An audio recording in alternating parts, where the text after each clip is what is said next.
हरे कृष्ण। सत्यम परम धीमहि। श्रीमद् भगवद गीता एक मार्गदर्शक। पिछले श्लोक 29 में कहा गया था कि अन्य लोग भी हैं जो समाधि में रहकर शावकों को प्राणायाम देते हैं। वे अपान में प्राण को और प्राण में अपान को रोककर समाधि में रहते हैं।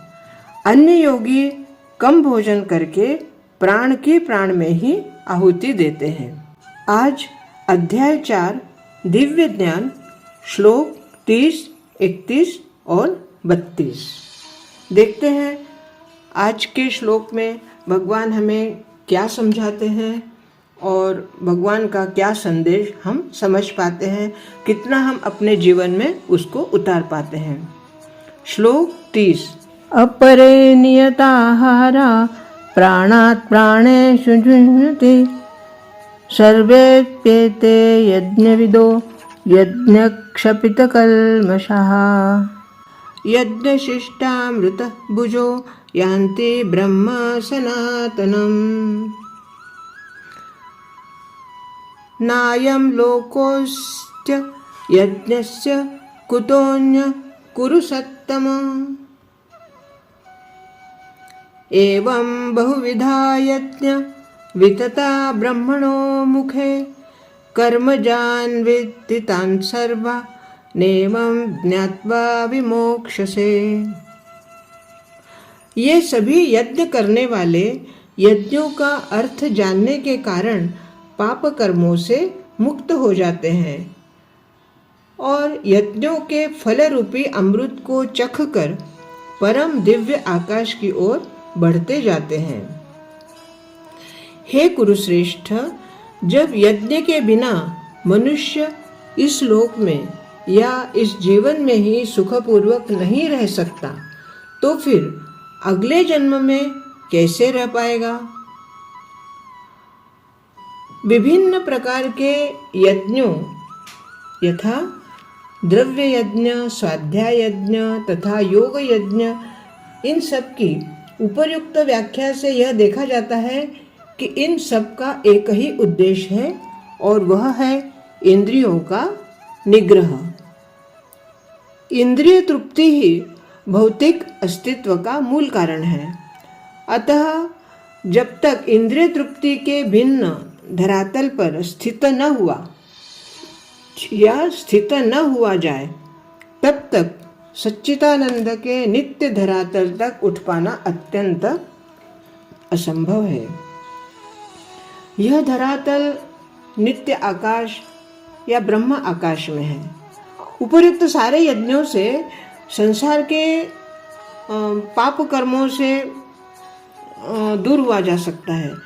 जीवन में इस प्रगति से मनुष्य न केवल सुखी एवं ऐश्वर्यवान बनता है, अपितु अंत में वह निराकार ब्रह्म के साथ तादात्म्य के द्वारा श्री भगवान कृष्ण की संगति प्राप्त करके भगवान के शाश्वत धाम को भी प्राप्त कर लेता है। मनुष्य इस लोक में चाहे जिस रूप में रहे, वह अपने स्वरूप से हमेशा अनभिन्न ही रहता है। अगर हम दूसरे शब्दों में कहें तो भौतिक जगत में हमारा अस्तित्व पापपूर्ण अर्थात जो पाप हमारे हाथ से होते हैं या अनजाने में, जाने अनजाने में हम पाप करते हैं, जीवन के बहुगुणित फलों के कारण ही होता है। अज्ञान ही पापपूर्ण जीवन का कारण है और पापपूर्ण जीवन ही इस भौतिक जगत में अस्तित्व का कारण है। यहाँ पर बहुत ही गूढ़ बात भगवान कह रहे हैं कि मनुष्य जीवन ही वह द्वार है। अर्थात जब हमें मनुष्य जीवन प्राप्त होता है और इस मनुष्य जीवन में हम ऐसे कार्य कर सकते हैं जिससे हम इस बंधन से मुक्त हो जाएं। और इसीलिए भगवान कहते हैं कि मनुष्य जीवन ही वह द्वार है जिससे होकर इस बंधन से बाहर निकला जा सकता है। अतः वेद हमें धर्म, अर्थ, काम तथा मोक्ष का मार्ग दिखलाकर बाहर निकलने का अवसर प्रदान करते हैं। धर्म यज्ञ हमारी आर्थिक समस्याओं को स्वतः हल कर देते हैं। अब यहाँ देखिए कि कितनी गूढ़ बात, जो कि जैसे प्रतिदिन असंख्य प्राणियों का जन्म होता है, अर्थात असंख्य प्राणी का मृत्यु भी होता है, परंतु जनसंख्या में वृद्धि होने के बाद भी यज्ञ संपन्न जब करते रहते हैं तब हमें प्रचुर मात्रा में, अर्थात जितने लोग जीवित हैं उन सबके लिए भोजन, पानी, ये सब कुछ जो चीज़ें हमारे लिए आवश्यक हैं वो हमें मिलती रहती है। ये एक सृष्टि का चक्र ऐसा है, इस चक्र में कहते हैं कि भगवान, जब व्यक्ति सुबह उठता है तो भूखा उठता है, परंतु भूखा सोता नहीं है, अर्थात भगवान उसकी सभी आवश्यकताएं पूर्ण करते हैं। परंतु यहाँ एक बात बहुत ही स्पष्ट कह रहे हैं कि जब शरीर की आवश्यकता पूर्ण होती रहती है तो इंद्रियों को तुष्ट करने की बारी आती है। अब देखिए, जब कितनी जो बात है ये गूढ़ तो है ही, परंतु गूढ़ के साथ साथ इसको समझने के लिए भी हमें कुछ विशेष चिंतन की आवश्यकता है। क्या कहते हैं कि जब शरीर की आवश्यकता पूर्ण होती है, अब यहाँ शरीर और इंद्रियों को ये अलग कर रहे हैं। कैसे? जैसे शरीर को भूख लगती है क्योंकि अन्न हमारे शरीर की पुष्टि के लिए आवश्यक है, पानी हमारे लिए आवश्यक है, अर्थात हवा, पानी, वस्त्र, खान पान, ये सब आवश्यक है। तो इसकी जब पूर्ति हो जाती है तब हमारी इंद्रियां जागृत हो जाती हैं। अब इंद्रियों को तुष्ट करने की बारी आती, क्योंकि इंद्रियों को भी तुष्ट करने के लिए मनुष्य हमेशा लालायित होता है। शरीर की आवश्यकता और इंद्रियों की आवश्यकता में बहुत फर्क है। अब यहाँ पर कह रहे हैं कि इंद्रियों की जब बारी आती है तब वेदों में इंद्रियों की तृप्ति के लिए पवित्र विवाह का विधान बताया गया है। इस प्रकार मनुष्य भौतिक बंधन से क्रमशः छूटकर उच्च पद की ओर प्राप्त होता है या अग्रसर होता है, और मुक्त जीवन की पूर्णता परमेश्वर का सानिध्य प्राप्त करने में है। भाई, इंद्रिय तृप्ति ये जीवन का उद्देश्य नहीं है। इंद्रिय तृप्ति के लिए जो आवश्यक चीजें हैं उसके लिए विवाह बंधन जो धर्मयुक्त बताया गया है, परंतु अगर मनुष्य इंद्रिय तृप्ति के पीछे ही लगा रहे या उसी को अपना जीवन समझने लगे तो यह उचित नहीं है। और ऐसे करने से तो उसका मनुष्य जीवन से मोक्ष का तो सवाल ही नहीं उठता। इसलिए वो कहते हैं कि अगर आप प्रत्येक कार्य को एक विधि के अनुसार, शास्त्र के अनुसार अगर करते हैं तो आपका जीवन पूर्णतया इन बंधनों से मुक्त होकर और परमेश्वर के सान्निध्य को प्राप्त होता है। यह पूर्णता यज्ञ संपन्न करने जैसी, जैसे हम यज्ञ संपन्न करते हैं तो यज्ञ पूर्ण होने के बाद जो फल हमें मिलता है, नियमित रूप से शास्त्र सम्मत कार्य करने से हमें वही फल मिलता है। फिर भी यदि कोई व्यक्ति वेदों के अनुसार यज्ञ करने के लिए मान लो तत्पर नहीं होता और वह शरीर में सुखी जीवन को कैसे आशा कर सकता है? भाई, जो व्यक्ति अपने शास्त्र के अनुसार कार्य नहीं करता और फिर भी वो सुख चाहता है तो वो कैसे संभव होगा, और वो सुख की आशा कर भी कैसे सकता है? क्योंकि जब इस शरीर में ही आपको सुख नहीं मिल रहा तो दूसरे शरीर में भी सुखी होने की आशा करना तो व्यर्थ ही है।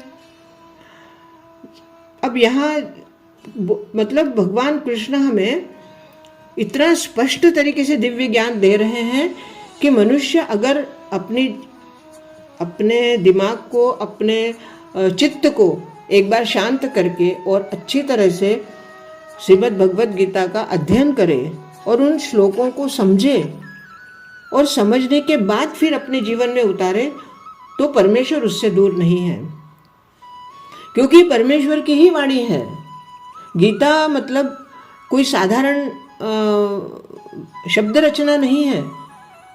भगवद गीता यह भगवान श्री कृष्ण की प्रत्यक्ष वाणी है और वो अपनी वाणी से, क्योंकि यहाँ पे आप देखिए पूरे गीता के पूरे 18 अध्यायों में कहीं पर भी वेदव्यास ने ये नहीं लिखा है कि मैं कह रहा हूँ। वो क्या कहते हैं? भगवान उवाच, अर्थात भगवान कह रहे हैं। तो ये बात समझने की है। विभिन्न स्वर्गों में भिन्न भिन्न प्रकार की जीवन सुविधाएं हैं, और जो लोग यज्ञ करने में लगे हैं उनके लिए तो सर्वत्र परम सुख मिलता ही है। किंतु सर्वश्रेष्ठ सुख वह है जिसे मनुष्य कृष्ण प्रेम के अभ्यास द्वारा वैकुंठ जाकर प्राप्त करता है।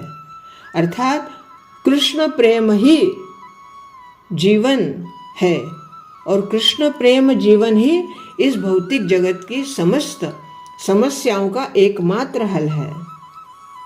जैसा कि पहले भी बताया जा चुका है कि वेदों में कर्ता भेद के अनुसार विभिन्न प्रकार के यज्ञों का उल्लेख है। लोग देहात्म बुद्धि में लीन रहते हैं, अतः इन यज्ञों की व्यवस्था इस प्रकार की गई है कि मनुष्य उन्हें अपने शरीर, मन अथवा बुद्धि के अनुसार संपन्न कर सके। किंतु देह से मुक्त होने के लिए इन सब का विधान अलग अलग है। इसी की पुष्टि यहाँ पर भगवान ने अपने श्रीमुख से की है। भगवत गीता जब हम एक एक श्लोक को बार बार अनेक बार पढ़ते हैं, उन श्लोक का एक एक अक्षर, मैं अपना अनुभव बता रही हूँ। जब भी गीता का कोई श्लोक मैं बोलती हूँ या कार्य करते करते भी मेरे मुंह से अगर गीता का श्लोक निकल जाता है, बोलते रहती हूँ, तो उस श्लोक के अक्षर मेरे आँखों के सामने घूमते रहते हैं, और एक एक अक्षर जैसे मुझे शॉवर दे रहा है। उस प्रचंड शक्ति उन अक्षरों से मिलती है।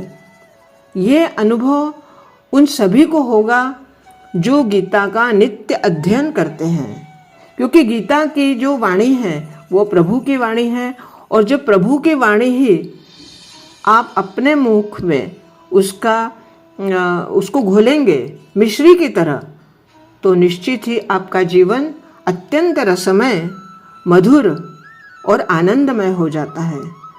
आप इस बात को जब तक स्वयं इसका अनुभव नहीं करेंगे, और अनुभव कब आएगा?